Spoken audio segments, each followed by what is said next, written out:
ஆளுநர் உரையின் மீது நன்றி தெரிவிக்கின்ற தீர்மானத்தில் பேசுகின்ற வாய்ப்பை தந்த பேரவைத் தலைவருக்கு முதலினுடைய நன்றியை தெரிவிச்சுக்கிறேன். அதுமாதிரி நம்முடைய மாண்பு முதலமைச்சர் அவர்களுக்கு திராவிட முன்னேற்ற கழகத்துடைய சட்டமன்ற உறுப்பினர்கள் அனைவரின் சார்பாகவும் எங்களுடைய பிறந்தநாள் வாழ்த்துக்களையும் நான் தெரிவிச்சுக்கிறேன்.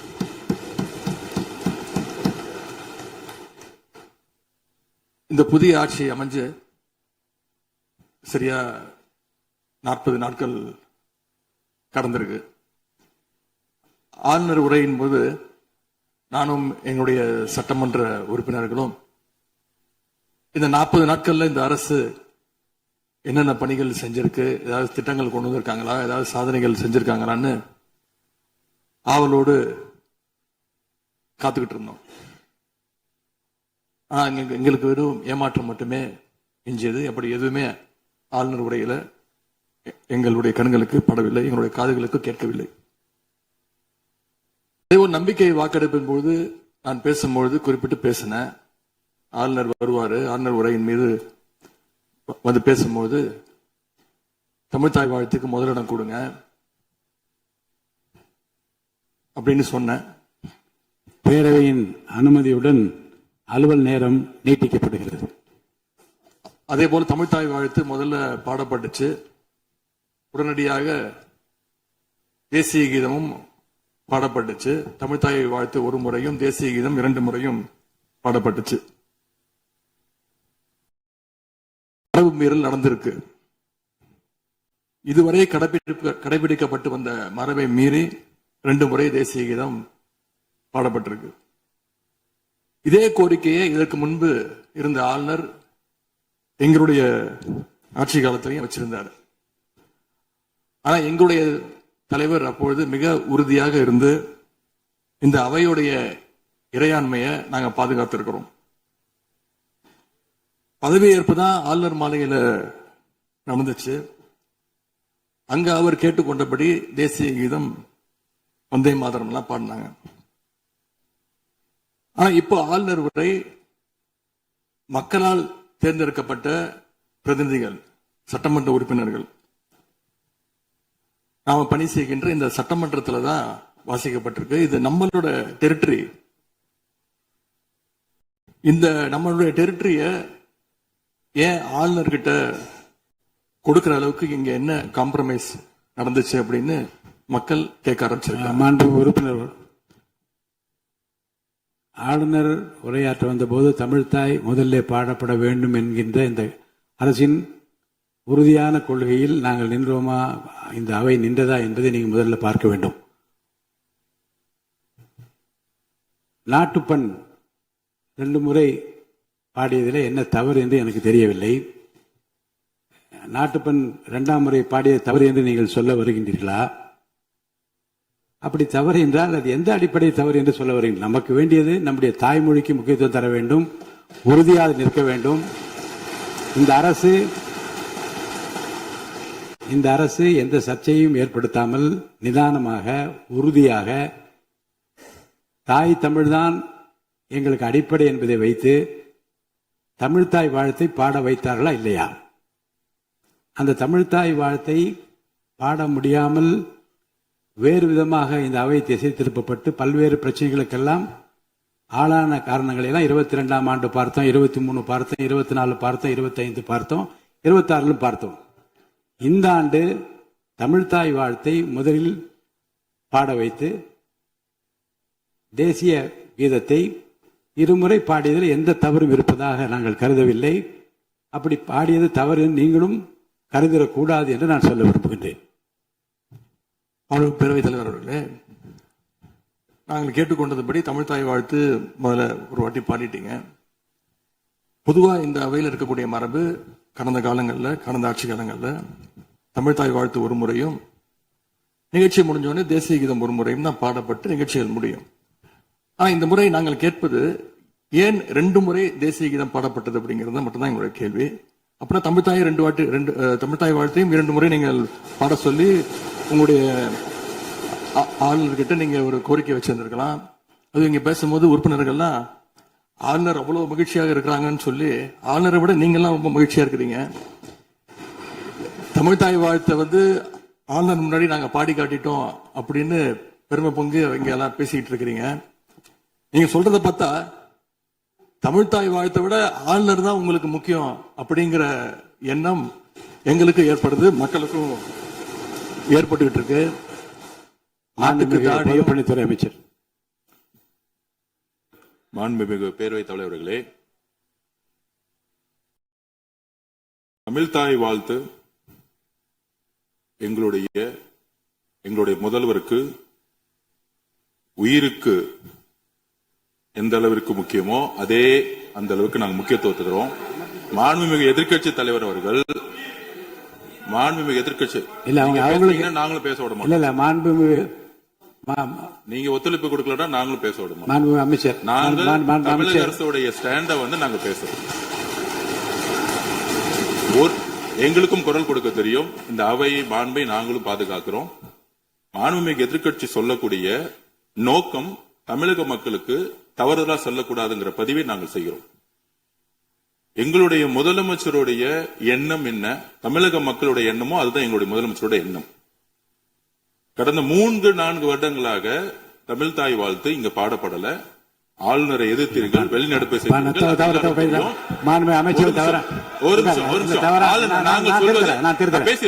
பேசி முடிக்கிறேன். ஆளுநர் முன்பு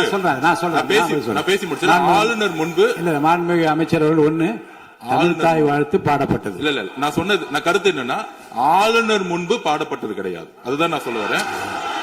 நான் பேசிடுறேன். ஆளுநர் புறக்கணித்தார், அதற்கு பின்பு பாடப்பட்டது. ஒரு நிமிஷம் நான் பதிவு பண்ணி, ஒரே நிமிஷம் நான் பதிவு பண்ணிடுறேன். நான் எங்களுடைய பதிவை நாங்க பதிவு பண்ணிடுறோம். அதுல சொன்ன வார்த்தைகள் வந்து எங்களுக்கு வந்து கஷ்டமா இருந்துச்சு. காம்ப்ரமைஸ்ங்கிற வார்த்தை வந்து எங்களுக்கு கடினமா இருந்துச்சு.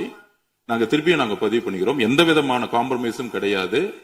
தமிழ்தாய் வாழ்த்தை முதலில் பாடப்பட்டது எங்களுடைய முதலமைச்சருடைய வெற்றி, தமிழக மக்களுடைய வெற்றிங்கிறத நாங்க பதிவு பண்ணி, எந்த காம்ப்ரமைஸும் இங்க நடக்கல. அதை நாங்க பதிவு பண்றோம். மாண்புமிகு உறுப்பினர். பேரவைத் தலைவர்களே, நாங்க மீண்டும் அதான் கேட்கிறோம். தமிழ்தாய் வாழ்த்து ஒரு முறை பாடிட்டீங்க, அதுக்கு வாழ்த்துக்கள். ஏன் தேசிய கீதம் 2 முறை பாடப்பட்டுச்சு?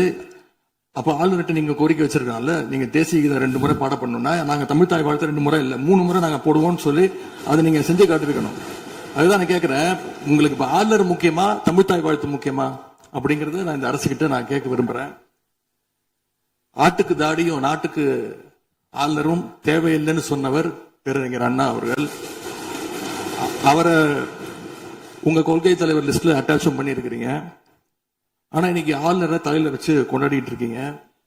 நான் கேட்க விரும்புவது, நீங்க எல்லாம் சேர்ந்து மாண்புமிகு எதிர்க்கட்சி தலைவர் அவர்களுக்கு ஒன்று சொல்றேன். ஆளுநருக்குரிய மரியாதை மட்டும்தான் தரப்பட்டது. யாரையும் தலையில வைத்து கொண்டாட வேண்டிய அவசியம் இந்த அரசுக்கு இல்லை. இந்த அவையை பொறுத்த வரைக்கும்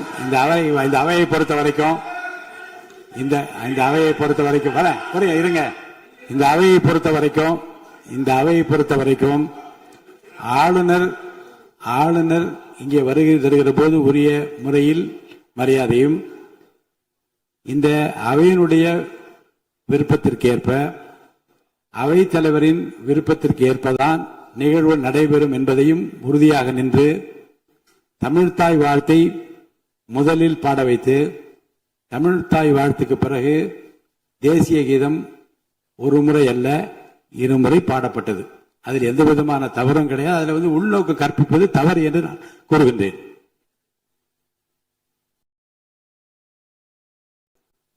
பேரவைத் தலைவர் அவர்களே, கல யதார்த்தத்துக்கும் ஆளுநர் உரைக்கும் மிகப்பெரிய வித்தியாசம் இருக்கின்றது. மிகப்பெரிய வேறுபாடு எங்களுக்கு தெரிகின்றது. ஆளுநர் உரை என்பது அரசனுடைய கொள்கைகளை, திட்டங்களை, விஷன் அண்ட் மிஷன் ஸ்டேட்மெண்ட் அப்படின்னு சொல்லுவாங்க. அதன்படி அமைந்திருக்க வேண்டும். ஆனா இந்த அரசனுடைய ஆளுநர் உரையில இருக்கக்கூடிய அனைத்து கண்டென்ட்டுமே ஆளுங்கட்சியினர் சோசியல் மீடியால ரீல்ஸ் போடுறதுக்கு உதவுமே தவிர ரியல் பிரச்சனைகளுக்கு கை கொடுப்பதாக, உதவுவதாக, எந்த சொல்யூஷனும் தருவதாக எங்களுக்கு தெரியவில்லை.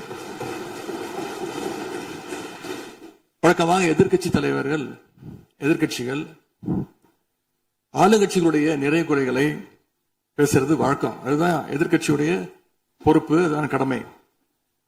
ஆனா இப்ப இருக்கக்கூடிய ஆளுங்கட்சியை விமர்சனம் செய்யறதுல முந்தைய எதிர்க்கட்சிகளை விட எங்களுக்கு அதிக பொறுப்பும் அதிக உரிமையும் இருக்கு அப்படின்னு நாங்க நம்புறோம். அதுக்கு காரணம், எங்களுடைய கூட்டணி கட்சியாக இருந்து எங்களுடைய உடன்பிறப்புகளுடைய வாக்குகளை வெற்றி பெற்றவர்களுடைய ஆதரவுல தான், எங்களுடைய தயவுல தான் இன்னைக்கு இந்த அரசு நடந்துகிட்டு இருக்கு என்பதை நீங்கள் கருத்து கொள்ள வேண்டும். இன்னும் சொல்ல போனா, நாங்க இன்னைக்கு எதிர்கட்சியில் வரிசையில மட்டும் இல்ல, ஆளுங்கட்சி வரிசையிலும் எங்களுடைய வாக்குகள் அமர்ந்திருக்கு. ஆனால் நான் மீண்டும் ஏற்கனவே சொன்னது மாதிரி, நாங்க வெறும் எதிரி கட்சியாக இல்லாமல் ஒரு ஆக்கப்பூர்வமான எதிர்கட்சியாக செயல்பட விரும்புகின்றோம். அந்த நிலைமையில இன்னைக்கு பல்வேறு பிரச்சனைகளை எடுத்து வைக்க விரும்புகின்றேன். முதல்ல, கடந்த 2 மாதங்களாக எங்களுடைய வேண்டுகோளை ஏற்று கலைஞர் மகளிர் உரிமை தொகையை 15ஆம் தேதி கரெக்டா மகளுடைய அக்கவுண்ட்ல போட்டதுக்கு எங்களுடைய நன்றியை நாங்க தெரிவிச்சுக்கிறோம். அதே போல எங்களுடைய தலைவர் அவர்களால் தொடங்கப்பட்ட முதலமைச்சர் காலை உணவு திட்டம் 1ஆம் வகுப்பிலிருந்து 5ஆம் வகுப்பு வரைக்கும் நாங்கள் கொடுத்துட்டு இருந்தோம். அதை வர செப்டம்பர் மாதத்திலிருந்து தந்தை பெரியாருடைய பிறந்த நாள்ல இருந்து 8ஆம் வகுப்பு வரைக்கும் நீங்க நீட்டிக்க போவதாக செய்திகள்ல பார்த்தேன். எனவே எங்களுடைய திட்டத்தை நீங்கள் இன்னைக்கு எக்ஸ்டெண்ட் பண்ணிருக்கிறதுக்காக மீண்டும் எங்களுடைய பாராட்டுகளையும் நன்றிகளையும் முதல்ல நான் தெரிவிச்சுக்கிறேன்.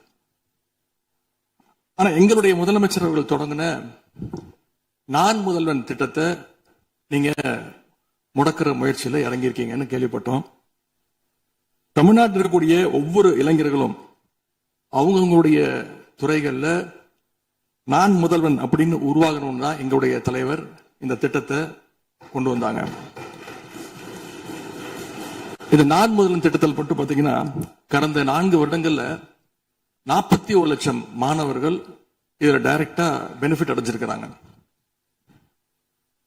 நான் முதல்வன் திட்டத்தின் மூலம் பள்ளிக்கூடம் செல்கின்ற மாணவர்களுக்கு அடுத்து அவங்களுடைய ஹையர் ஸ்டடிஸ் என்ன, எப்படி படிக்கணும், எந்த கோர்ஸ் எடுக்கணும் அப்படின்னு அவங்களுக்கு கைடன்ஸ் கொடுத்திருக்கிறோம். அதே மாதிரி உயர்கல்வி படிக்கின்ற மாணவர்களுக்கு எங்க போய் வேலைக்கு சேரணும், அவங்களுடைய எம்ப்ளாய்மெண்ட் ஸ்டெபிலிட்டியை நாங்க ஸ்ட்ரென்த் பண்ணிருக்கோம். முக்கியமா நான் முதல்வன் திட்டத்தின் மூலமா யூபிஎஸ்சி மாதிரியான சிவில் சர்வீசஸ் தேர்வுக்கு தயாரிக்கின்ற மாணவர்களுக்கு ஹாஸ்டல் வசதியோட பயிற்சியும் வழங்கப்பட்டிருக்கு. பிரிலிம்ஸ் தேர்வாளர்களுக்கு மாசம் 7,500 ரூபாய், மெயின்ஸ் தேர்வாகிறவங்களுக்கு மாசம் 25,000 ரூபாய் கல்வி ஊக்கத்தொகையை இந்த நான் முதல்வன் திட்டத்தின் மூலம் எங்களுடைய அரசு கொடுத்துச்சு. அது மட்டும் இல்ல, டெல்லிக்கு இன்டர்வியூக்கு போயிட்டு வர்றதுக்கு அவங்களுக்கான போக்குவரத்து கட்டணத்தையும் அந்த செலவையும் அரசே ஏற்றிருக்கு நான் முதல்வன் திட்டத்தின் மூலமாக.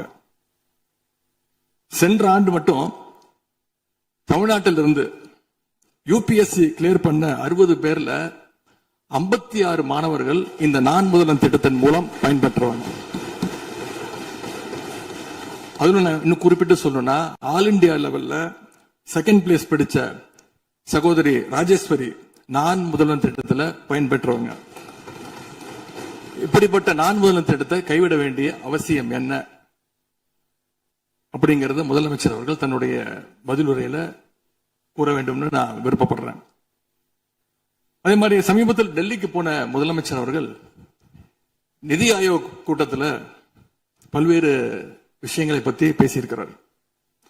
அதுவும் குறிப்பா நம்முடைய தமிழ்நாடு இன்னைக்கு இந்தியாவிலேயே பொருளாதாரத்தில் 2வது பெரிய மாநிலமாக வளர்ந்திருக்கு அப்படிங்க பெருமையா பேசியிருக்கிறார்.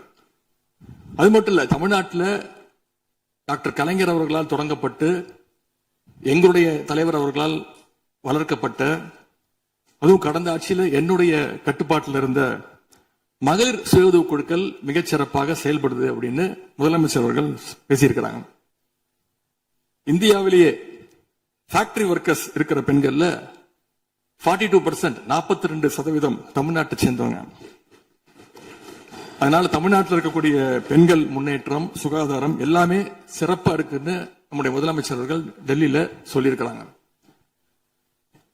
திரைப்படங்கள்ல தான் பாத்தீங்கன்னா ஒரே பாட்டுல ஏழையா இருக்கிறவன் ஒரே பாட்டுல 5 நிமிஷத்துல 4.5 நிமிஷத்துல பெரிய பணக்காரன் ஆயிடுவான். ஆனா அது மாதிரி நிஜத்துல ஒரு மாச ஆட்சியில தமிழ்நாடு மாதிரியான மிகப்பெரிய மாநிலத்தை அந்த அளவுக்கு எல்லாம் வளர்த்த முடியாது. இந்த சாதனைகள் எல்லாம் யார் ஆட்சி காலத்துல நடந்துச்சுன்னு மக்களுக்கும் தெரியும், மக்களும் பார்த்துக்கிட்டு இருக்காங்க, முதலமைச்சருக்கும் தெரியும். அதே மாதிரி பேரவைத் தலைவர்களே, இந்த ஆட்சியில இன்னொரு பழக்கமும் புதுசா வந்திருக்கு. அதாவது எங்களுடைய திராவிட மாடல் ஆட்சியில நாங்க எடுத்த நடவடிக்கையால ஏதாவது நல்லது நடந்தா உடனே அதுக்கு ஸ்டிக்கர் ஒட்டிடுறாங்க. அது மட்டும் இல்ல, ஃபர்ஸ்ட் டைம் எவர் இன் தி ஹிஸ்டரி அப்படின்னு சொல்லிடுறாங்க. அப்படி சொன்ன சில ஃபேக் நியூஸ், தவறான தகவல்களை நான் குறிப்பிட விரும்புறேன். பஸ்ல மூத்த குடிமக்கள் கட்டணமில்லா பயணம் மேற்கொள்ள, மூத்த குடிமக்கள், பள்ளி மாணவர்கள் அவங்க எல்லாம் கட்டணம் இல்லாம பயணம் மேற்கொள்ள இந்த ஆட்சியில தான் முதல்ல அந்த திட்டம் கொண்டு வரப்பட்டது அப்படின்னு ஃபேக் நியூஸ் பரப்பிட்டாங்க. இதெல்லாம் ஏற்கனவே இருக்கக்கூடிய திட்டங்கள்.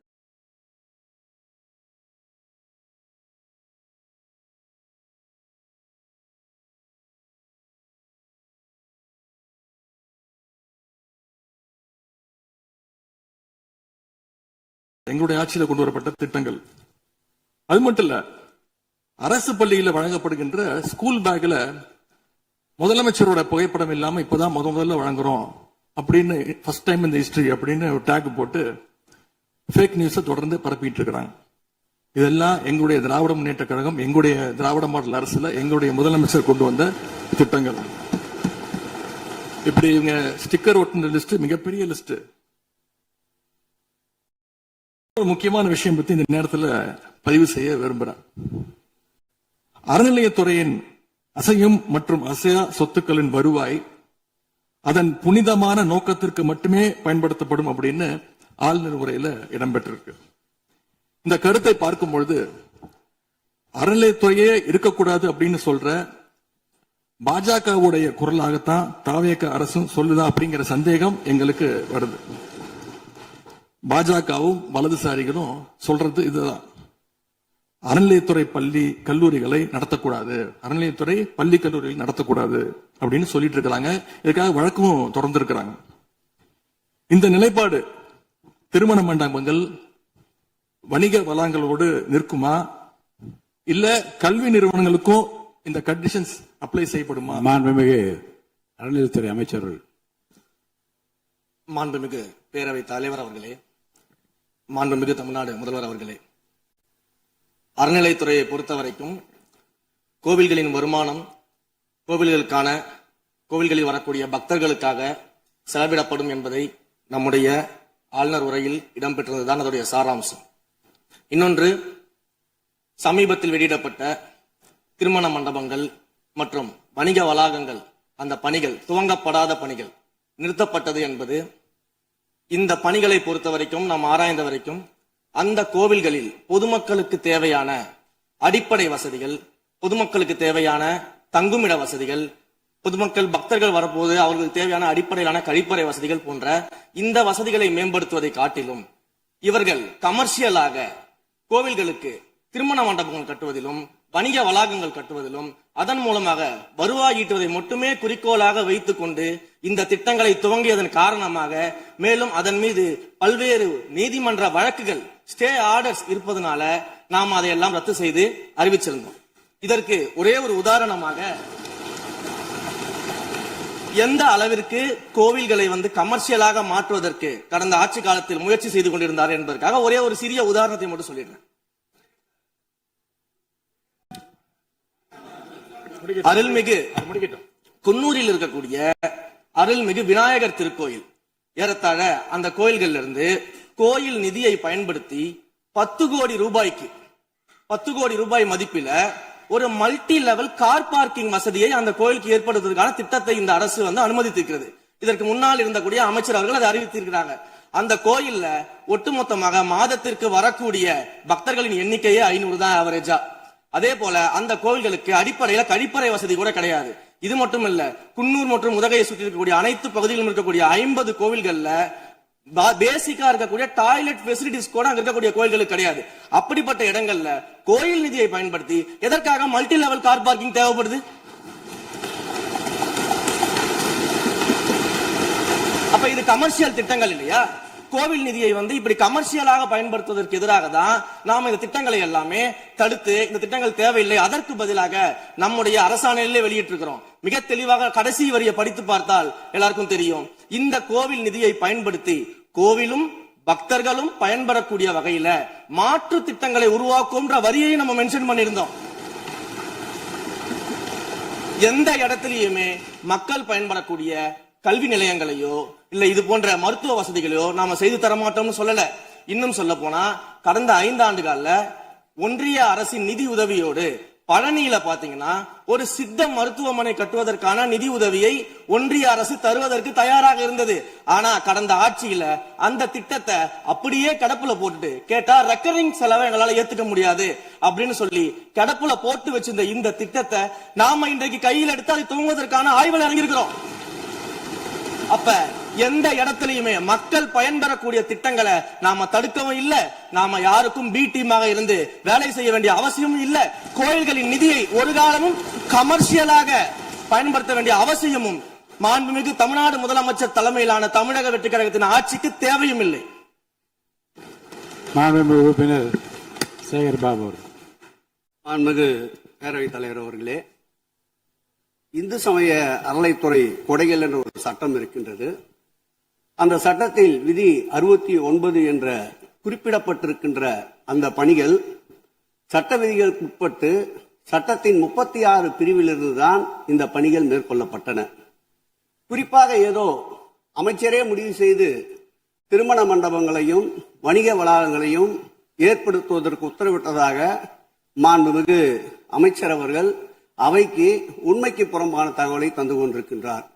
ஒவ்வொரு திட்டங்களும் அன்றைய காலகட்டத்தில் இருந்த சட்டப்பேரவை உறுப்பினர்களுடைய பரிந்துரையின் அடிப்படையில், சட்டப்பேரவை உறுப்பினர்கள் கேட்டுக்கொண்டதற்கு அடிப்படையில் தான் அனைத்து திட்டங்களும் அந்த காலகட்டங்களில் கொண்டு வரப்பட்டது.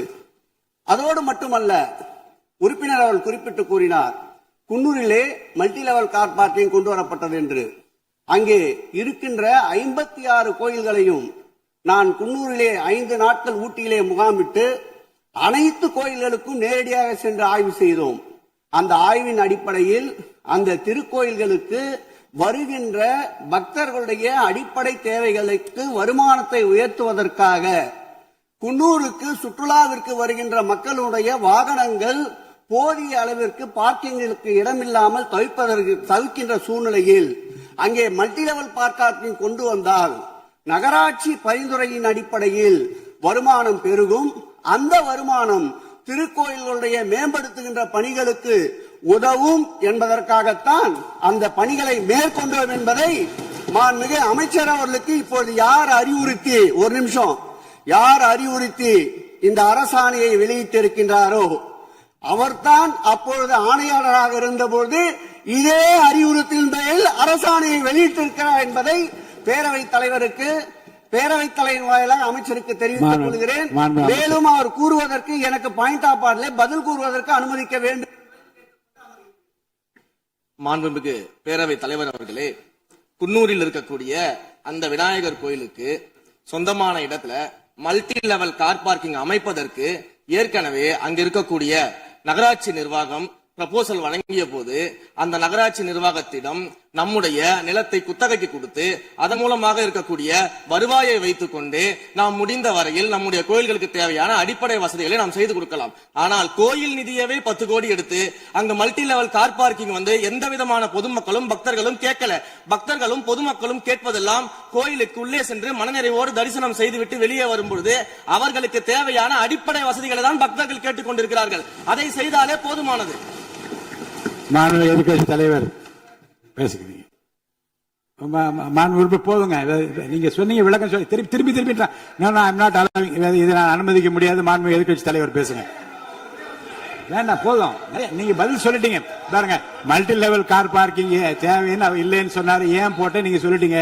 அதோட விவாதம் முடிந்தது. மாண்பு எதிர்கட்சி தலைவர் பேசுங்க. நீங்க திரும்ப எதுக்கு பாயிண்ட் பாடுற?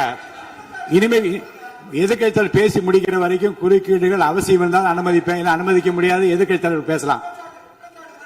ஒரு குற்றச்சாட்டு இல்ல, அவர் விளக்கம் தான் சொன்னார். என்ன குற்றச்சாட்டு சொன்னாரு? அவர் விளக்கம் சொல்லிட்டாரு. மாண்பு எதிர்க்கட்சி தலைவர் நீங்க பேசலாம்.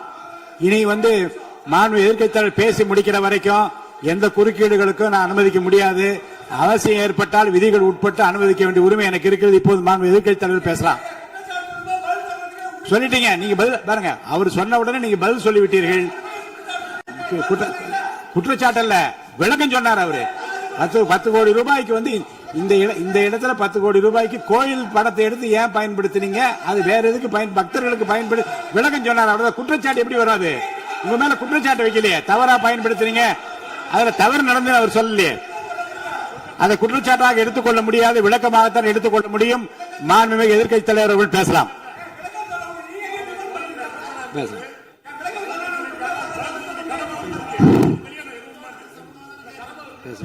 அவை முன்னவர்.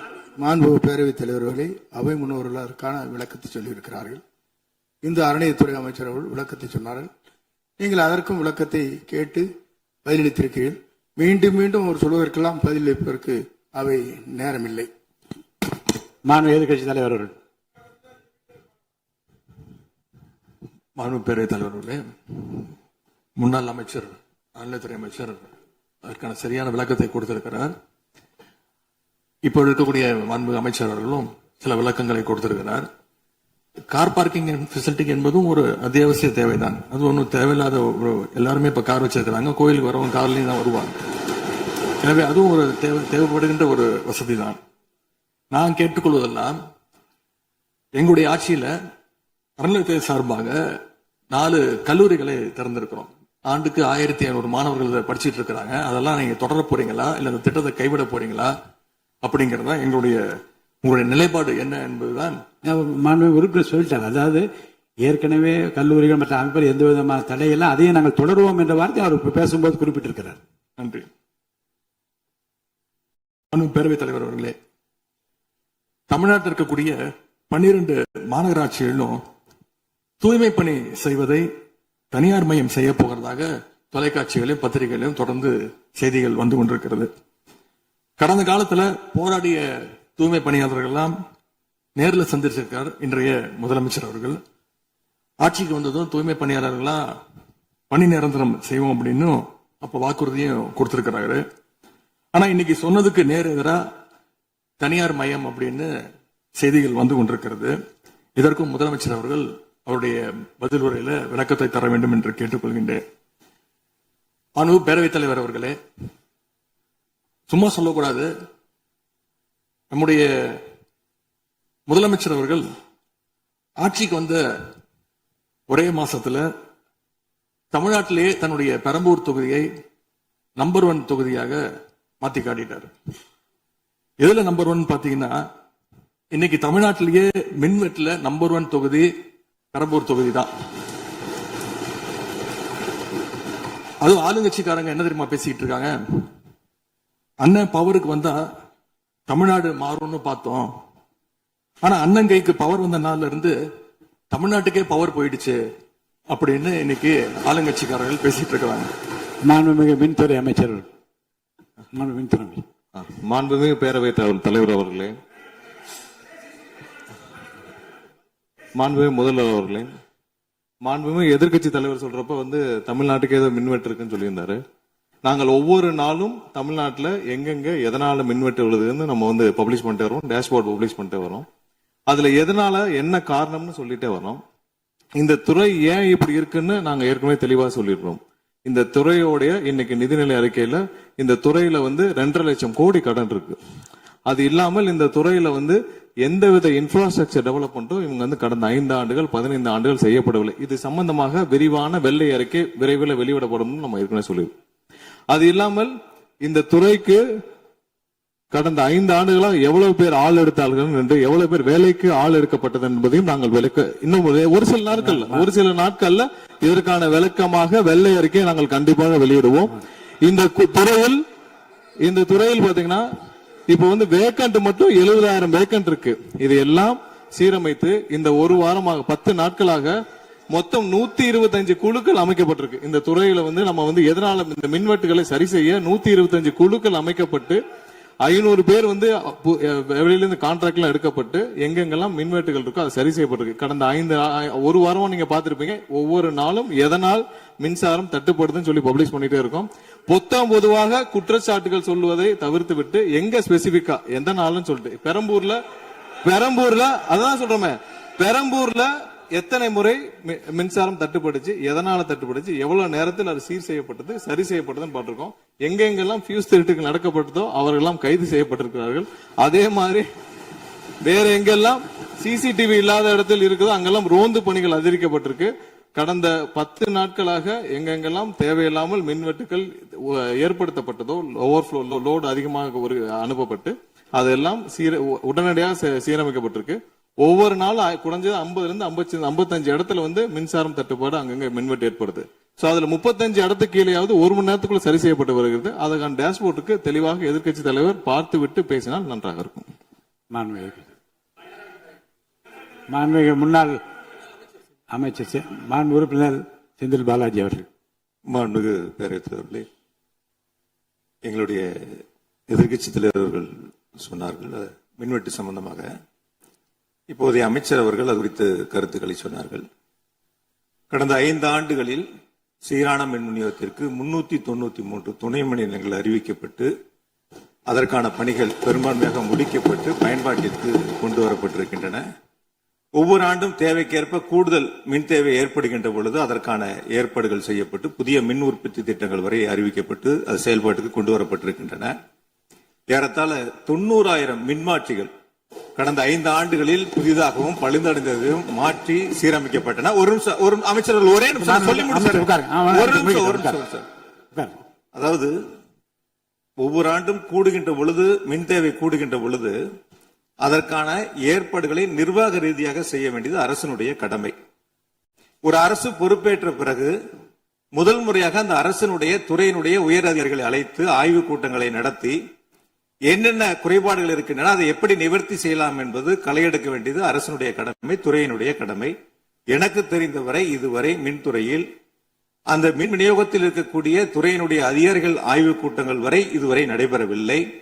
அதைத்தான் அங்கிருக்கு பணியாற்றக்கூடியவர்கள் சொல்கின்றார்கள். இப்பொழுது இருக்கக்கூடிய பணியாளர்களை வைத்துத்தான் கடந்த 5 ஆண்டுகளும் மிக சிறப்பாக எந்தவித மின் தடையும் இல்லாமல் சீரான மின் விநியோகம் வழங்கப்பட்டன. எனவே கடந்த காலங்களில் இருக்கக்கூடிய குறைகளை தொடர்ச்சியாக ஒரே கருத்துக்களை முன்வைப்பதை விட இந்த அரசு துறையினுடைய அதிகாரிகளை அழைத்து ஆய்வுக் கூட்டங்களை நடத்தி கடைமுறை வரை மின் விநியோகம் சீராக எடுத்து செல்வதற்கான முன்னெடுப்புகளை எடுக்க வேண்டும். எங்களுடைய எதிர்க்கட்சி தலைவர் துணை முதலமைச்சராக இருந்த பொழுது அவருடைய சேப்பாக்கம் திருவல்லிக்கேணியிலேயே பல்வேறு மின் திட்டங்களை தங்களுடைய திருக்கரங்களால் தொடங்கி வைத்திருக்கின்றார்கள். அது அனைத்து தொகுதியிலும் அனைத்து மின் திட்டங்களும் சிறப்பாக கடந்த 5 ஆண்டுகளில் நிறைவேற்றப்பட்டிருக்கின்றன. அதையும் நீங்கள் எடுத்து பார்த்து இனி என்னத்தை நீங்க உங்களுடைய பத்திரிகை செய்தியிலேயே கொடுத்திருக்கிறீங்க. 100க்கும் மேற்பட்ட துணை மின் நிலையங்கள் 10,000 கோடியில் பணிகள் தற்பொழுது நடைபெற்று வருகின்றன என்று உங்களுடைய பத்திரிகை செய்தியில இருக்கு. அப்ப இதெல்லாம் கடந்த காலங்களில் தொடங்கப்பட்ட திட்டங்கள். நீங்க எதையும் தொடங்கலன்னு பொத்தாம் பொதுவா சொல்வதை விட்டுவிட்டு என்னென்ன கூடுதலாக நாம் எடுத்துக்கொள்ள வேண்டும் என்பதை கவனத்திலே இந்த அரசு கொள்ள வேண்டும். மாண்புமிகு பேரவைத் தலைவர் அவர்களே, மாண்புமிகு உறுப்பினர் மாண்புமிகு உறுப்பினர் சொன்னப்ப சொன்னாரு அறிவிப்புகள் நிறைய செஞ்சிருக்கோம்னு. கடந்த ஆட்சியில் அறிவிப்புகள் மட்டும்தான் செஞ்சிருக்காங்க, எதையும் செயல்படுத்தவில்லை. அது இல்லாமல் அவர் சொல்லியிருக்கிறார் நாங்கள் அது சம்பந்தமாக வெள்ளை அறிக்கை 2 நாள்ல வெளியிடும், நீங்க அமைதியா இருக்கலாம், 2 நாள்ல அது சம்பந்தம் வெளியிடுவோம். அது இல்லாமல் 90,000 டிரான்ஸ்பார்மர் வாங்கியதாக சொல்லியிருக்கிறார். அதில் 44,000 டிரான்ஸ்பார்மர் வாங்கியதற்கான சிபிஐ வழக்கு பதிவு செய்துள்ளது. அதுல அவங்க வாங்கின லட்சணம், எந்த லட்சணத்தில் அந்த டிரான்ஸ்பார்மர் வாங்கப்பட்டது அப்படின்னு தெரியும். அது இல்லாமல் அதற்கு முன்னால் இருந்த மின்சாரத்துறை அமைச்சர் அங்கே அமைதியா உட்கார்ந்து இருக்கிறார். முன்னால் இருந்த மின்சாரத்துறை அமைச்சர் அமைதியா உட்கார்ந்து இருக்கிறார். இது தேவையற்ற விவாதத்தை எழுப்ப வேண்டாம். 2 நாட்கள்ல வெள்ளை அறிக்கை வெளியிடப்படும். அதற்கப்புறம் மின்சாரத்துறை மானிய கோரிக்கை சம்பந்தமாக அடுத்து மின்சாரத்துறை மானிய கோரிக்கை வரும்பொழுது தெளிவாக பேசிக் கொள்ளலாம். ஏற்கனவே நீங்கள் செஞ்ச எல்லாமே எவ்வளவு தூரம் டிரான்ஸ்பார்மர் வாங்குனீங்க எல்லாமே சிபிஐல 3 வருடம் கடுமையான போராட்டத்திற்கு அப்புறம் சிபிஐல வழக்கு இருக்கு. எல்லாம் விரிவாக மின்சாரத்துறை மானிய கோரிக்கை எப்ப பேசிக்கலாம். 2-3 நாட்களில் வெள்ளை அறிக்கை வெளியிடப்படும், அப்போ பேசிக்கொள்ளலாம். வழக்கு விசாரணை உள்ளதை பற்றி மாண்பு அமைச்சர் பேசியது நீக்கப்படுகிறது. லட்சணம் என்ற வார்த்தை நீக்கப்படுகிறது. மாண்பு எதிர்க்கட்சி தலைவர் அவர்கள் இனி குறுக்கீடுக்கு அனுமதி இல்லை. மாண்பு எதிர்க்கட்சி தலைவர் இன்னைக்கு அவங்க பேசி முடிக்கணும். மாண்பு எதிர்க்கட்சி தலைவர் சரி விடுங்க. என்ன சொல்லுங்க, சீக்கிரமா சொல்லுங்க. மாண்புமிகு பேரவைத் தலைவர் அவர்களே, மாண்புமிகு அமைச்சர் அவர்கள் கடந்த 15 ஆண்டுகளாக என்று ஒரு வார்த்தையை சொல்லியிருக்கிறார். கடந்த 15 ஆண்டுகளுக்கு முன்பாக மாண்புமிகு இதய தெய்வம் புரட்சி தலைவி அம்மா அவர்கள் தமிழகத்துடைய முதலமைச்சராக இருந்த பொழுது தமிழகத்தை மின் மிகை மாநிலமாக மாற்றி தமிழ்நாட்டிற்கு தேவையான மின் உற்பத்தியை விட அதிகமாக உற்பத்தி செய்து அண்டை மாநிலங்களான கேரளா, கர்நாடகா, ஆந்திரா போன்ற மாநிலங்களுக்கு மின்சாரத்தை விற்பனை செய்த மாநிலம் தமிழ்நாடு என்பதை இந்த அவையிலே பதிவு செய்கிறேன். எல்லாம் வெள்ளை அறிக்கை வருகிற போது எல்லாம் வெட்ட வெளிச்சமாகிவிடும். அதுக்கப்புறம் பேசுங்க, நீங்க பேசுங்க. எதிர்க்கட்சி தலைவர் அவர்கள்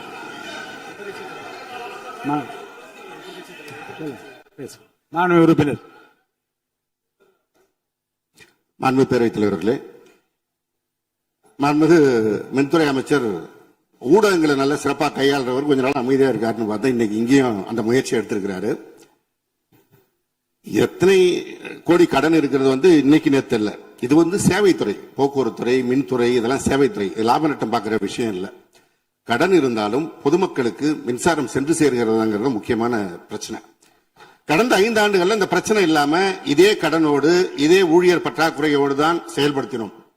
ஊழியர் பற்றாக்குறையை எப்படி சரி செய்வதுங்கிற பிரச்சனை எங்களுடைய ஆட்சி அமைந்த பொழுது கொரோனா உச்சத்தில் இருந்தது, பொருளாதார நெருக்கடி இருந்தது. அதையெல்லாம் படிப்படியாக சீரமைத்து அப்பொழுதுதான் நம்முடைய முன்னாள் மின்துறை அமைச்சர் சகோதரர் செந்தில் பாலாஜி அவர்கள் சொன்னது போல 95,000க்கு மேற்பட்ட டிரான்ஸ்பார்மர்ஸ் அங்கங்க நிறுவி இருக்கும். அது எல்லாமும் போட்டோ எடுத்து அவர் எல்லாத்தையுமே ரெக்கார்ட் பண்ணி வச்சிருக்காரு. வேணா உங்களுக்கு அதெல்லாம் கொடுக்கிறோம். சட்டமன்றத்திலும் எல்லோருக்கும் வழங்கப்பட்டது. அதே போல பெரம்பூர் தொகுதிக்கு பக்கத்து தொகுதியான எங்களுடைய தலைவர் தளபதி அவருடைய தொகுதியான குளத்தூர் தொகுதியில 220 kV புதிய மின் நிலையம் துவக்கி வைக்கப்பட்டு அந்த பகுதி எல்லா பகுதிக்கும் சேர்த்துதான் சரி செய்வதற்கான வாய்ப்பு வழங்கப்பட்டிருக்கிறது. போய் நீங்க கொஞ்சம் ஆய்வு பண்ணுங்க. அடுத்தது ஃபியூஸ் கேரியர் திருடு போனதை சொன்னார். ஒரு சிறப்பான காட்சியை வெளியிட்டார். பகல் நேரத்தில் சிறப்பான வெயிலில் ஃபியூஸ் கேரியர் திருடப்படுகிறது. அப்ப திருடு போனது ராத்திரிக்கு தான் கரண்ட் ஆஃப் ஆகுது. எங்கேயோ சர்க்கியூட்டை கரெக்ட் பண்ணி வச்சு அதுல டைமர் வச்சிருப்பாங்க பிறகு. இங்க புடுங்கினா ராத்திரி 7 மணிக்கு மேல தான் அங்க கரண்ட் ஆஃப் ஆகிற மாதிரி டைமர் வச்சு ஃபியூஸ் கேரியர் எல்லாம் புதுசா வந்திருக்குதாங்கிறது எங்களுக்கே சந்தேகமா இருக்கு. பேரவைத் தலைவர் அவர்களே கொஞ்சம் இருங்க. ஒரு புகார் சொல்லுகிற போது இந்த ஃபியூஸ் கேரியர் முன்னவர் மாண்பு பேரவைத் தலைவர் அவர்களே, முன்னாள் மின்துறை அமைச்சர் விளக்கத்தை சொன்னார். அதையே நீங்கள் கோடிட்டு நீங்களும் பல்வேறு விளக்கங்களை சொல்வது இந்த சபையில் உடைய நேரத்தை போக்குவது மட்டுமல்ல, சபைக்கு மீண்டும் உங்களுக்கு பதிலளிக்க வேண்டிய நேரம் இருக்கிறது. எதிர்க்கட்சி தலைவர் அவர்கள் பேச வேண்டிய நேரம் இருக்கிறது. ஆகவே நீங்கள் இந்த நேரத்தை தவிர்த்து நீங்கள் பேசுகிற போது இந்த கருத்துக்களை சொல்லலாம். எதிர்க்கட்சி தலைவர் அவர்கள் நீங்க பேசலாம். முடிச்சிட்டீங்க. ஃபியூஸ் கேரியர் திருடு போறது மாத்திரம் இல்ல, தனிப்பட்ட நபர்களுடைய மோட்டார்ல இருக்கிற காப்பர் வயருக்காக திருடுவது என்பது காலங்காலமாக நடந்து வருவது. ஏதோ ஃபியூஸ் கேரியர் அதுல இருக்கிற காப்பருக்காக திருடினாங்கன்னு இப்போ ஒரு கண்டுபிடிப்பை வெளியிட்டு இருக்கீங்க. இது தனியாருக்கு நடப்பது, அரசுக்கும் நடப்பது. ஆனால் அந்த ஃபியூஸ் கேரியர் எந்த நேரத்தில் திருடப்பட்டது என்ற காட்சியை நீங்கள் தான் வெளிப்படுத்தினீர்கள். அதற்கும் இதற்கும் சம்பந்தம் இல்லை. எனவே வெளியில பேசுற மாதிரியே சபையில் பேச வேண்டாம் என்பதை தயவு செய்து கேட்டுக்கொள்கிறேன். நேரத்தை பத்தி அவை முன்னவர் சொன்னீங்க. நம்முடைய அவைத்தலைவர் தான் 50 நிமிஷமா பேசிட்டு இருக்காரு. நாளில் ஒரு பகுதி நேரம் அண்ணன் தான் பேசிட்டு இருக்காரு. அப்படி திருப்பி பேசுங்க. எதிர்க்கட்சி தலைவர் அவர்களே, அவைத்தலைவரை பற்றி சொல்லவே கூடாது, சபையில் இடம்பெறக்கூடாது என்பதை தெரிவித்துக் கொள்கிறேன். எதிர்க்கட்சி தலைவர் அவர்கள். பேரவைத் தலைவர் அவர்களே, நான் கேட்டுக்கொள்வதெல்லாம் நீங்க இந்த மின்வெட்டு பிரச்சனையால தமிழ்நாட்டை இருட்டாக்கி முதலீடுகளை கோட்டை விட்டுறாதீங்கன்னா உங்களை எல்லாம் கேட்டுக்கொள்கின்றேன். அதே மாதிரி நம்முடைய மின்சாரத்துறை அமைச்சர் 2 நாட்கள் பொறுமையா இருங்கன்னு சொல்லும் போது எனக்கு அடுத்த 2 நாட்களுக்கு தமிழ்நாட்டில் மின்சாரம் இருக்குமா இல்லையா, இல்ல நாங்க எல்லாம் பொறுமையா இருக்கணும்னு அதை சிம்பாலிக்கா சொல்றாரா அப்படிங்கிற சந்தேகம் எனக்கு இருக்கு. இன்னைக்கு எங்க பார்த்தாலும் அறிவிக்கப்படாத ஒரு மின்வெட்டாக இருக்கு. குடும்பங்கள்லாம் குழந்தைங்களை கூப்பிட்டு சாலை மறியலில் ஈடுபட்டு இருக்காங்க. சில நாட்களுக்கு முன்பு எங்களுடைய திராவிட முன்னேற்ற கழகத்தின் சார்பாக ஒரு பொதுக்கூட்டம் அம்பத்தூர்ல ஒரு பொதுக்கூட்டம் ஏற்பாடு பண்ணியிருந்தோம். அங்க வந்து எங்களுடைய முன்னாள் அமைச்சர், இப்போ சட்டமன்ற உறுப்பினர் அண்ணன் தங்கம் தென்னரசு அவர்கள் சிறப்பு பேச்சாளராக போயிருந்தார். அவர் பேச ஆரம்பிச்சோடனே கரண்ட் கட் ஆயிடுச்சு.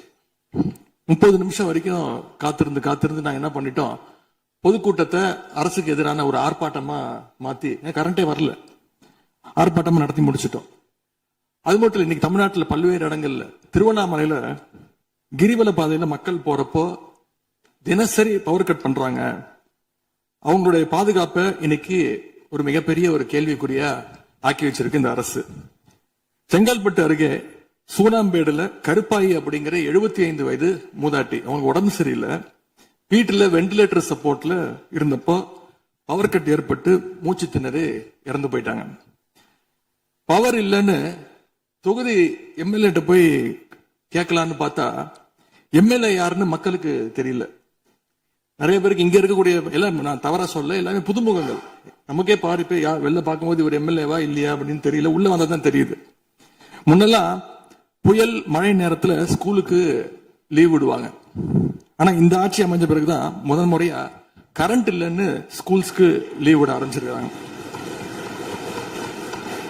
சென்னை, பெரம்பூர் மற்றும் வியாசர்பாடியில கடந்த ஜூன் 9ஆம் தேதி அன்னைக்கு 4 தனியார் பள்ளிகளுக்கு கரண்ட் இல்லைன்னு லீவ் விட்டாங்க. முன்னாடி மழை வர்றப்பெல்லாம் ஸ்கூல் பசங்க டிவி ஆன் பண்ணி இன்னைக்கு ஸ்கூல் இருக்கா இல்லையான்னு தெரிஞ்சுப்பாங்க. ஆனா இப்பெல்லாம் டிவி ஆன் பண்ண முடியலன்னு தெரிஞ்சுக்கிறாங்க, சரி இன்னைக்கு கரண்ட் இல்லை, இன்னைக்கு ஸ்கூல் லீவ் தான் அப்படின்னு. ஸோ ஒரு மிகப்பெரிய ஒரு அட்வான்ஸ் டெக்னாலஜியை இந்த அரசு உருவாக்கி இருக்கு. எதிர்கட்சியான எங்க பொதுக்கூட்டத்துல தான் பவர் கட் ஆகுதோன்னு நான் கூட நினைச்சிட்டு இருந்தோம், வருத்தப்பட்டோம். ஆனா அமைச்சரவையில இடம்பெற்றிருக்கக்கூடிய விடுதலை சிறுத்தைகள் கட்சியுடைய தலைவரான அண்ணன் திரு தொல் திருமாவளவன் அவர்களும் பவர் கட்ல பாதிக்கப்பட்டிருக்கிறார். விடுதலை சிறுத்தைகள் கட்சியுடைய தலைமையகத்துக்கு முன்னாள் ஒன்றிய அமைச்சர் முன்னாள் அமைச்சர் அண்ணன் ப சிதம்பரம் அவர்கள் போயிருக்காரு. ஒரு உள்ள போனோடனே கரண்ட் கட் ஆயிடுச்சு. கிட்டத்தட்ட 1 மணி நேரம் 2 பேரும் இருட்டிலே உட்காந்து பேசியிருக்கிறாங்க. கரண்ட் வருமா வராதான்னு ஏசி ஓடல, வேர்த்து கொட்டி 2 பேரும் பேசிட்டு இருந்திருக்காங்க. அண்ணன் திருமா அவர்களே பதிவு போட்டிருக்கிறார். இந்த ஆட்சியில தமிழ்நாட்டுடைய தலைநகரத்துக்கு இதுதான் நிலைமை. பவர்ல ஷேரிங் கொடுத்த ஆளுங்கட்சியால அவங்க அமைச்சரவையில் இருக்கக்கூடிய கட்சியுடைய அலுவலகத்துக்கு பவர் கொடுக்க முடியாம இன்னைக்கு தடுமாறிட்டு இருக்கிறாங்க. ஏன் இன்னும் சொல்ல போனா 2 நாளைக்கு முன்னாடி ஆளுங்கட்சியோட ஹெட் ஆபீஸ்லயே கரண்ட் கட் ஆயிடுச்சு. அப்போ அங்க வந்தவங்க எல்லாம் ஆளுங்கட்சியா இருந்தும் பனையூர்லயே பவர் இல்லையேன்னு புலம்பிட்டு போனதாக தகவல் வந்திருக்கு. ஆக மொத்தம் இன்னைக்கு தமிழ்நாடு லிட்டரலா ஒரு இருட்டுல மூழ்கி கிடக்குது. மின்வெட்டால இன்னைக்கு பல நிறுவனங்கள் முடங்கி போயிருக்கு. குறிப்பா எம்எஸ்எம்இன்னு சொல்லப்படுற குறு சிறு நிறுவனங்கள் எல்லாம் என்ன பண்றதுன்னு தெரியாம புலம்பிட்டு இருக்கிறாங்க. ஏற்கனவே மேட்டூர்ல ஜூன் 12ஆம் தேதி நீங்க தண்ணி திறந்து விட்டுருக்கணும், திறந்து விடல. மின்வெட்டால மோட்டார் பம்ப் செட் மூலமும் விவசாயம் பண்ண முடியலன்னு விவசாயிகள் இன்னைக்கு போராடிட்டு இருக்கிறாங்க. மின்வெட்டுக்கு ஒவ்வொரு நாளும் ஒவ்வொரு விளக்கத்தை இந்த அரசு சார்பாக கொடுத்துட்டு இருக்கிறீங்க. லோடு அதிகமா இருக்குன்னு சொன்னாங்க. இன்னும் ஒரு படி மேல போய் இன்னைக்கு ஃபியூஸ் கேரியர் எடுத்துட்டு போயிடுறாங்கன்னு சொல்லிட்டு இருக்கிறாங்க. இப்படி சொன்னதும் இந்த ஆட்சிக்கு வெளியில இருந்து ஆதரவு கொடுக்கக்கூடிய மார்க்சிஸ்ட் கம்யூனிஸ்ட் கட்சியை சேர்ந்த எழுத்தாளர் திரு ஆதவன் தீட்சணை அவர்கள் ஒரு பதிவு போட்டிருக்கிறார். என்ன தெரியுமா எழுதியிருக்கிறாரு? கேரியரின் உச்சத்தில் ஆரம்பித்து டிஃபன் கேரியர்ல போய் நின்று இன்னைக்கு ஃபியூஸ் கேரியர்ல முடிந்திருக்கக்கூடிய ஆட்சி அப்படின்னு திரு ஆதவன் தீட்சண்டே எழுத்தாளர், மார்க்சிஸ்ட் கம்யூனிஸ்ட் கட்சி அவர் சேர்ந்தவர் பதிவு போட்டிருக்கிறார். பவர் கட்டுக்கு இவங்க சொல்ற காரணங்கள் எதையுமே மக்கள் ஏத்துக்கலன்னு தெரிஞ்சதும் இவங்களோட வழக்கமான ஒரு ஆயுதத்தை கையில் எடுத்துட்டாங்க. என்ன தெரியுமா அது ஆயுதம்? எல்லாத்துக்கும் திமுக தான் காரணம் அப்படின்னு சொல்றது. இப்ப பவர் கட்டுக்கும் திமுக தான் காரணம்னு சொல்ல ஆரம்பிச்சுட்டாங்க. இப்படி பழி போடுறதுல காட்டுற வேகத்தை பவரை மீண்டும் கொண்டு வரதுல காட்டினா கொஞ்சம் சிறப்பா இருக்கும். எங்க ஆட்சியில ஏற்படாத மின்வெட்டு இந்த ஆட்சியில தொடர்ந்து இவ்வளவு அதிகமாக ஏற்பட என்ன காரணம்? அரசுடைய நிர்வாக திறமையின்மையா, இல்ல உண்மையிலேயே ஏதாவது டெக்னிக்கல் இஷ்யூஸ் இருக்கா? அப்படி ஏதாவது இருந்தா அதை தீர்க்க இந்த அரசுக்கு இன்னும் எத்தனை நாள் தேவைப்படும்? இந்த நிலைமை தொடராம இருக்க என்ன நடவடிக்கை எடுக்க போறீங்கன்னு முதலமைச்சர் அவர்கள் தன்னுடைய பதிலுரையில சொல்லணும்.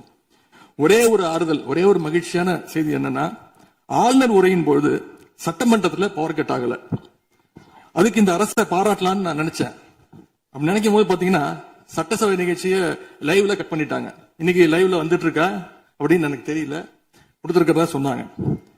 பணு பேரவைத் தலைவர் அவர்களே, எங்களுடைய திராவிட மாடல் ஆட்சி நடந்தப்போ 5 வருஷமும் நாங்க குறுவை சாகுபடிக்காக மேட்டூர்ல இருந்து சொன்ன தேதியில தண்ணீர் திறந்து விட்டுருக்கிறோம். ஆனா புதிய அரசு ஆட்சிக்கு வந்திருக்கக்கூடிய இந்த சமயத்துல மேட்டூர் அணையில நீர் திறக்கிற அளவுக்கு அங்க தண்ணீர் இல்ல. குறிப்பா ஜூன் மாசத்துல 9.91 டிஎம்சி தண்ணீரை தமிழ்நாட்டுக்கு திறந்து விடணும்னு காவிரி நதிநீர் மேலாண்மை ஆணையம் கர்நாடகாவுக்கு உத்தரவு போட்டது. ஆனா இந்த நிமிஷம் வரைக்கும் அந்த உத்தரவை கர்நாடகா நிறைவேற்றல. அதை நிறைவேற்ற முதலமைச்சர் என்ன செய்ய போறாருன்னு பதிலுரையில சொல்லணும். அதேபோல் டெல்டாவில் 6 லட்சம் ஹெக்டேர் அளவுக்கு குறுவை சீசன்ல குறுவை சாகுபடி ஆகும். இந்த முறை மேட்டூர் அணையில தண்ணீர் திறக்காதனால அரசு அறிவிச்சிருக்கக்கூடிய குறுவை சிறப்பு தொகுப்பு ஸ்பெஷல் பேக்கேஜ் 134 கோடி ரூபாய்க்கு அறிவிச்சிருக்கீங்க. அது பத்தலன்னு இன்னைக்கு விவசாயிகள் போராடிட்டு இருக்கிறாங்க. சிறப்பு தொகுப்பு கஷ்டத்தை போக்காது, உரிய நிவாரணத்தை விரைவா அறிவிக்கணும்னு விவசாயிகள் எல்லாம் போராடிட்டு இருக்கிறாங்க. அதனால டெல்டா விவசாயிகளின் சார்பாக ஒரு கோரிக்கையை முதலமைச்சர் அவர்களுக்கு வைக்க விரும்புகிறேன். தமிழ்நாடு முழுக்க போராடிட்டு இருக்கக்கூடிய அனைத்து விவசாய சங்க பிரதிநிதிகளையும் அழைச்சு முதலமைச்சர் அவசரமாக ஒரு ஆலோசனை கூட்டத்தை நடத்த வேண்டும். காலதாமதம் இல்லாம விரைவா அந்த கூட்டம் நடத்தப்பட வேண்டும்னு கோரிக்கை வைக்கிறேன். அவங்களுடைய கோரிக்கைகளை நிறைவேற்றி கொடுக்கிறதுக்கான அனைத்து நடவடிக்கைகளையும் அரசு எடுக்க வேண்டும். விவசாயிகளுக்கு இன்னொரு பெரிய பிரச்சனையும் ஏற்பட்டிருக்கு. தேர்தலுக்கு முன்பு நீங்க சொன்ன வாக்குறுதி 5 ஏக்கர் வரைக்கும் நிலம் வச்சிருக்கிற விவசாயிகளுக்கு முழுமையான பயிர்க்கடி தள்ளுபடின்னு நீங்க தான் சொன்னீங்க. ஆனா விவசாயிகளை இன்னைக்கு சிறு குறு விவசாயிகள்னு பிரிச்சு அதுலயே நிறைய ஸ்லாப்ஸ் ஏற்படுத்தி வச்சிருக்கிறீங்க. 1 லட்சம் அளவுக்கு கடன் வாங்கி இருந்தா 5000 ரூபாய் வரைக்கும் தான் தள்ளுபடி கிடைக்கும் அப்படின்ற நிலைமையை இன்னைக்கு உருவாக்கி இருக்கீங்க. அதுக்கப்புறம் அதுலயும் ஒரு சேஞ்ச் கொண்டு வந்தீங்க. 75,000 ரூபாய் வரைக்கும் வாங்கினவங்களுக்கு முழு தள்ளுபடின்னு சொல்லி இருக்கிறீங்க. இப்போ அதுல இன்னொரு சேஞ்ச் என்னன்னா, ஒரே குடும்பத்தில் உள்ள 3 நபர்கள் வரை கடன் பெற்றிருந்தாலும் தற்பொழுது ஒரு குடும்ப அட்டைக்கு ஒரு வேளாண் கடன் மட்டுமே தள்ளுபடி செய்ய அரசாணை வழங்கப்பட்டிருக்கு. எங்களுடைய ஆட்சியில, கடந்த கால ஆட்சிகள்ல இதெல்லாம் முழு தள்ளுபடி கொடுத்திருக்கிறோம். எனவே அதையும் இந்த விவசாயிகளை இதுக்கு மேல குழப்பாம இந்த அரசு முடிவெடுக்க வேண்டும் என்று நான் கேட்டுக்கொள்கின்றேன். அரசினுடைய இந்த ஏமாற்று அறிவிப்பை கண்டிச்சு போராட்டம் நடத்தின விவசாயிகள் மேல தடியடியும் நடத்தியிருக்கீங்க. தேர்தல் பிரச்சாரத்தின் போது முதலமைச்சர் சொன்னாரு, எனக்கு இன்னொரு ஜென்மம் இருந்தா நான் விவசாயியா பிறக்கணும்னு ஆசைப்படுறேன்னு முதலமைச்சர் சொல்லியிருக்கிறார்.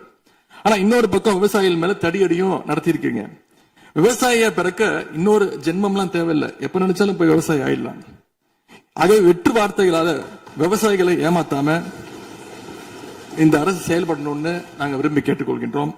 மேட்டூர் அணையை திறக்காது, மேகதாது அணை பிரச்சனை, பயிர்க்கடன் தள்ளுபடியில ஏமாற்றம்னு இந்த 1 மாசத்துல மட்டும் விவசாயிகள் பல சோதனைகளை சந்திச்சிருக்கிறாங்க. இன்னும் பேரவைத் தலைவர் அவர்களே, இன்னொரு முக்கியமான விஷயம், இந்த ஆட்சியில அரசு பள்ளிகள்ல நடக்கிற கூத்தெல்லாம் பார்க்கும்போது ரொம்ப அதிர்ச்சியாக இருக்கின்றது. முன் எப்போதும் இல்லாத வகையில அரசு பள்ளிகளுக்குள்ள சட்டமன்ற உறுப்பினர்கள் போறாங்க. தப்புல போகணும், ஆய்வுகள்லாம் செய்யணும். ஆனா பள்ளி மாணவர்கள் மத்தியில மோசமான கருத்துக்களை கொண்ட பாடல்களை எல்லாம் ஒளிபரப்பி எல்லாரும் டான்ஸ் ஆட சொல்றாங்க. முதலமைச்சரோட போட்டோ மாற்றுறதோ பாடல் போடுறதோ இங்க பிரச்சனை கிடையாது. ஆனா அவங்க என்ன பாட்டை மாணவர்கள் மத்தியில போடுறாங்க அப்படிங்கிறது தான் இங்க இருக்கக்கூடிய பிரச்சனை. மாணவர்களுக்கு தன்னம்பிக்கையும் ஊக்கமும் அளிக்கிற மாதிரியான கருத்தான பாடல்களை போட்டா பரவாயில்ல. ஆனா சினிமா படங்கள்ல வர குத்து பாடல்கள், தவறான அர்த்தம் கொண்ட பாடல்கள் எல்லாம் குழந்தைகள் மத்தியில ஒளிபரப்பி அதை ஏற்கவே முடியாது. எனவே முதலமைச்சர் தலையிட்டு உடனே இதை நிறுத்தணும்னு கேட்டுக்கொள்கின்றேன். அடுத்து மிக முக்கியமான ஒரு பிரச்சனையை இந்த அரசின் கவனத்துக்கு கொண்டு வர விரும்புகிறேன். இன்னைக்கு தமிழ்நாட்டுடைய சட்டம் ஒழுங்கு நிலைமை எப்படி இருக்குன்னு செய்திகளை பார்த்தா அவ்வளவு கொடூரமாக இருக்கிறது. 1 மாசத்துல 200க்கும் மேற்பட்ட பாலியல் குற்றங்கள் நடந்திருக்கு. அதுல 100க்கும் அதிகமான குற்றங்கள் சிறுமிகள் மீதான பாலியல் வன்கொடுமைகள். ஜனநாயக நடைமுறைக்கு எதிராக குழந்தைகளை பயன்படுத்தி பெரியவங்க கிட்ட வாக்கு கேட்டார் என்று இருக்கக்கூடிய முதலமைச்சர். ஆனா அவர் ஆட்சியில குழந்தைகளுக்கும் பாதுகாப்பு இல்ல, பெரியவங்களுக்கும் பாதுகாப்பு இல்லைங்கிற நிலைமை இன்னைக்கு நடந்துட்டு இருக்கு. இந்த புதிய அரசு ஆட்சிக்கு வந்த ஒரு சில நாட்கள்லயே கோயம்புத்தூர்ல 10 வயது பெண் குழந்தைய பாலியல் வன்கொடுமை செஞ்சு கொலை பண்ணியிருக்கிறாங்க. முக்கியமா தமிழ்நாட்டையே உலுக்கிய ஒரு கேஸ், கும்மிடிப்பூண்டியில ஒரு 3 வயது குழந்தை பாலியல் வன்கொடுமை செய்யப்பட்டு புதர்ல வீசப்பட்டு அதன் பின்பு அந்த குழந்தை இறந்தும் போயிடுச்சு. இந்த சம்பவத்துக்கு நீதி கேட்டு அங்க இருக்கக்கூடிய மக்கள்லாம் போராட்டத்துல இறங்கிட்டாங்க. கோயம்புத்தூர்லயும் சரி, கும்மிடிப்பூண்டிலையும் சரி, 2 சம்பவத்திலுமே மரணமடைஞ்ச குழந்தைகளுடைய உடலை பெற்றோர்கிட்ட முறையா கொடுக்காம வேற இடத்துல காவல்துறை மூலமாகவே அடக்கம் பண்ணிருக்கிறாங்க. இதையெல்லாம் பாக்குறப்போ நாம இன்னைக்கு தமிழ்நாட்டில் தான் இருக்கிறோமா, இல்ல உத்தரப்பிரதேசம், மத்திய பிரதேசம் மாதிரி வடநாட்டில் இருக்கோமான்னு எங்களுக்கு சந்தேகம் வருது. சிங்கப்பெண் படைன்னு ஒரு திட்டத்தை முதலமைச்சர் அவர்கள் தொடங்கினார். அந்த திட்டம் வந்த அடுத்த நாளே காவல்துறை சேர்ந்த ஒரு பொண்ணுக்கு 3 பேர் பாலியல் தொல்லை கொடுத்திருக்கிறாங்க. சென்னை மற்றும் சுற்றுப்புறங்கள்ல மட்டும் கடந்த ஜூன் 12ஆம் தேதி 24 மணி நேரத்துல 12 பாலியல் வன்கொடுமை கேசஸ் ரிப்போர்ட் ஆயிருக்கு. சிங்கப்பெண் படை குற்றவாளிகளை சேஸ் பண்ணுவாங்கன்னு பார்த்தா அவங்களும் கூட ரீல்ஸ் போட்டு போஸ்ட் பண்ணிட்டு இருக்காங்க. மன்னன் எவ்வழி மக்கள் அவ்வழின்னு சொல்லுவாங்க. அதை சிங்கப்பெண் படை ஃபாலோ பண்ணதோன்னு மக்களுக்கு சந்தேகம் வந்துருச்சு. இந்த 1 மாசத்துல நடந்த குற்ற சம்பவங்களை எல்லாம் எடுத்து பார்த்தா பெரும்பாலான குற்றவாளிகள் ஆளுங்கட்சியை சேர்ந்தவங்களாவே இருக்கிறாங்க. இவங்க ஆட்சிக்கு வந்து தொகுதியா போய் தொகுதி வாரியா போய் நலத்திட்ட உதவிகள்லாம் செய்வாங்கன்னு பார்த்தா அவங்க கட்சிக்காரங்க தொகுதி வாரியா போய் பாலியல் வன்கொடுமையில ஈடுபட்டு இருக்கிறாங்க. ஆளுங்கட்சியுடைய ஆலந்தூர் பகுதி தயவு செய்து மொத்தம் பொதுவா நீங்க பேசுவது நான் ஏற்றுக்கொள்ள முடியாது. இல்ல சும்மா ஆதார் பாருங்க,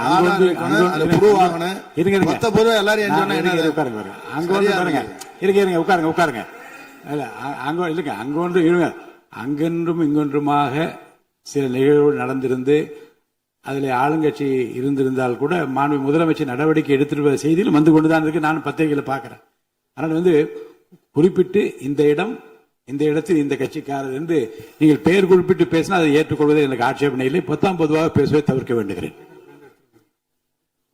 அவை குறிப்பிட்டு அது மட்டும் நீக்கப்படுகிறது.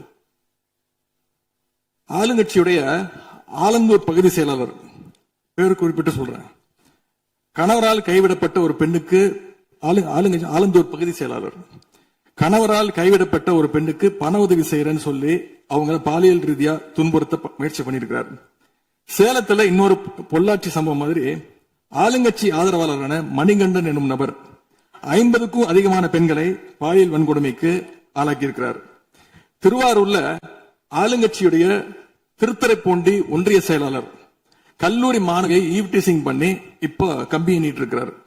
இது எல்லாத்துக்கும் மேல ஒரு கொடுமை, தூத்துக்குடியில ஆளுங்கட்சியை சேர்ந்த ஒரு அப்பாவி பெண்ணை 2 ஆளுங்கட்சி ஆட்கள் கார்ல அழைச்சிட்டு போய் மயக்க மருந்து கொடுத்து கூட்டு பாலியல் வன்கொடுமை கேங் ரேப் பண்ணிருக்காங்க.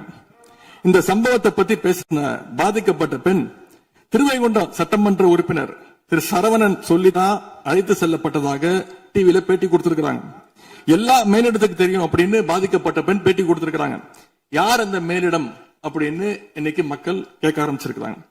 தனக்கு நேர்ந்த கொடுமையை ஆளுங்கட்சியினுடைய அமைச்சர்கள் 2ஆம் கட்ட 3ஆம் கட்ட தலைவர்கள் கிட்ட சொன்னதாகவும் பாதிக்கப்பட்ட பெண் இன்னைக்கு சொல்லியிருக்கிறாங்க.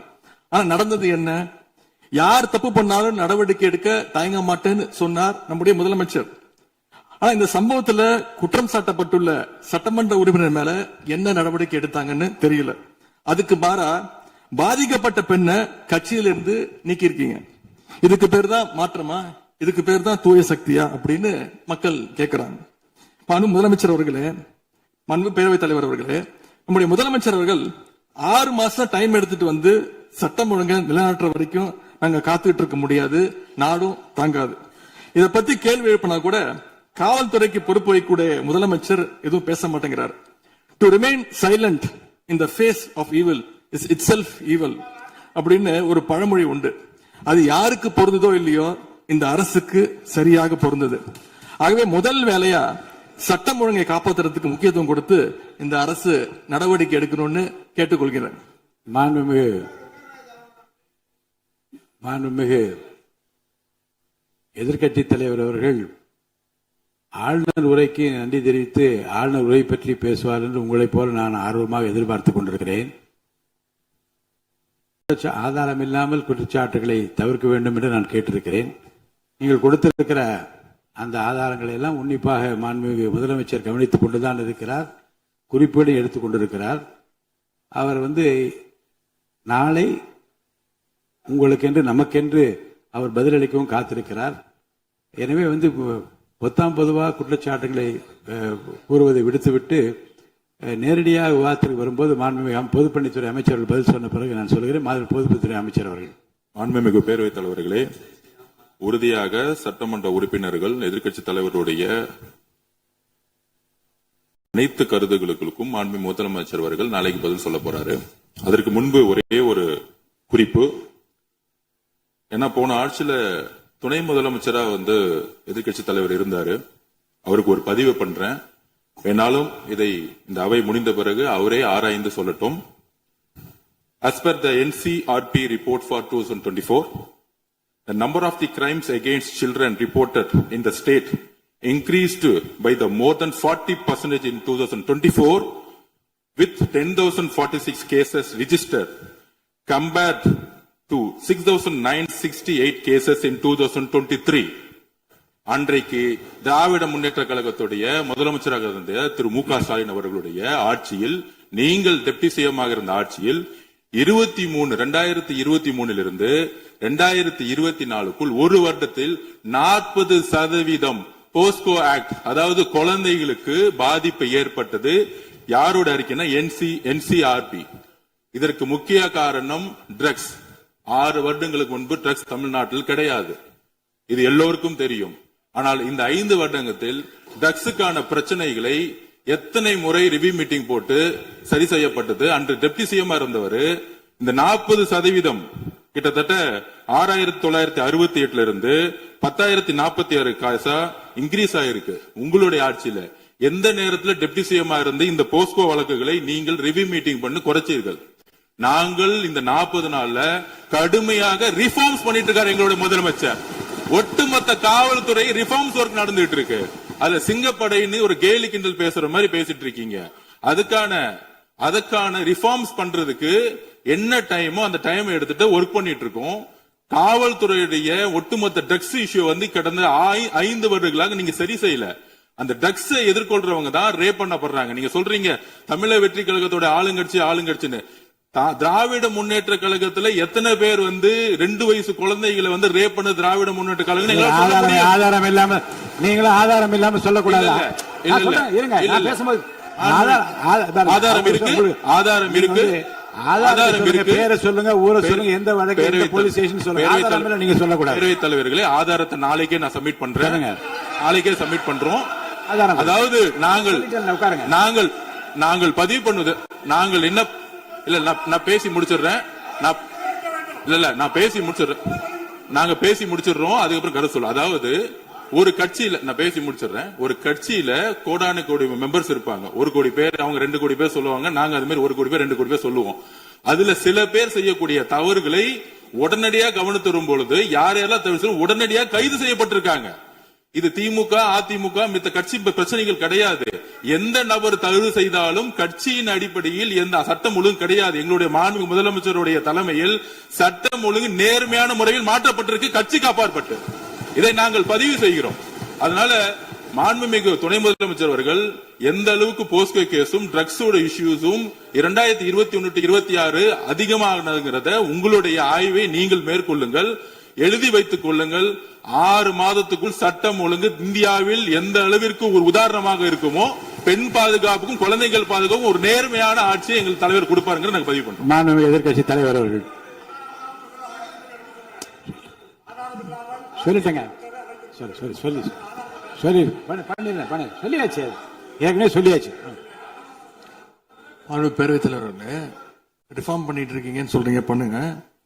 தூத்துக்குடியில என்ன ஆக்ஷன் எடுத்திருக்கீங்க அது மட்டும் தெரிஞ்சுக்க விரும்புறேன். தூத்துக்குடியில ஒரு இன்சிடென்ட் சொன்னல உங்களுடைய சட்டமன்ற உறுப்பினர், அதுக்கு மட்டும் கொஞ்சம் விளக்கம் கொடுத்தீங்கன்னா நல்லா இருக்கும்.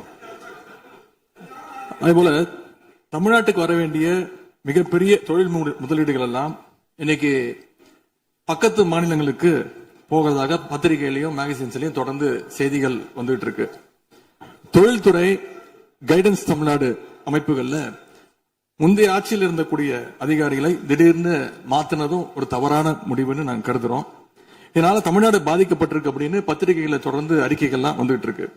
இதற்கு இடையில ஆளுநர் உரையில தலைமைச் செயலாளர் தலைமையில தமிழ்நாடு இன்வெஸ்டர் ப்ரமோஷன் கமிஷன் என்ற பேர்ல ஒரு புது அமைப்பு உருவாக்கப்படும்னு அதை தெரிவிச்சிருக்கிறீங்க. அப்படின்னா இப்ப சிறப்பா செயல்பட்டு வருகின்ற கைடன்ஸ் தமிழ்நாடு அமைப்பு என்னவாகும் அப்படின்னு முதலமைச்சருடைய பதிலுரையில சொல்லணும்னு நாங்க விரும்புறோம். மாண்புமிகு பேரவைத் தலைவர் அவர்களே, இந்த அரசின் முன்னாடி இவ்வளவு பிரச்சனைகள் இருக்கு, ஏகப்பட்ட பிரச்சனைகள் இருக்கு. இதையெல்லாம் தீர்க்க முயற்சி பண்ணாம அடுத்த கட்சி ஆட்களை இழுக்கிற வேலையை தான் நீங்க எல்லாம் முழுவீச்சுல செஞ்சுட்டு இருக்கீங்க. இந்த அரசின் மீதான நம்பிக்கை வாக்கெடுப்பின் போது நான் குறிப்பிட்டு சொன்னேன், புதுமையான ஆட்சின்னு சொன்னீங்க, கடைசியில புஷ்பா பட ஆட்சியை கொடுத்திருக்கீங்கன்னு குறிப்பிட்டு பேசியிருந்தேன். அந்த அளவுக்கு குதிரை பேரம் தொடர்ந்து நடந்துகிட்டு இருக்கு. அப்படி பேசின அப்புறமாவது எதிர்க்கட்சி தலைவர்களுக்கு இந்த குதிரை பேரம் கழுதை பேரம் என்பதை பற்றி எல்லாம் பேசுவதற்கு இடமல்ல. இது ஆதாரம் இல்லாமல் எந்த பேரத்தை பற்றி பேசுவதை நான் அனுமதிக்க முடியாது. அடுத்த இதுக்கு போலாம். 3 சீட்டர் சோஃபா, 3 சீட்டர் சோஃபா இன்னைக்கு 5 சீட்டர் சோஃபாவா அப்கிரேட் பண்ணிருக்கீங்க. ஏற்கனவே சோஃபா அனுப்பி அடுத்த கட்சி எம்எல்ஏக்கெல்லாம் இழுத்துக்கிட்டு இருந்தீங்க. இன்ஸ்டா மார்ட்ல பொருட்களை வாங்குற மாதிரி இன்ஸ்டன்டா எம்எல்ஏக்களை வாங்கிட்டு இருக்கீங்க. வாங்கி ராஜினாமா செய்ய வச்சு விட்டு இருக்கீங்க.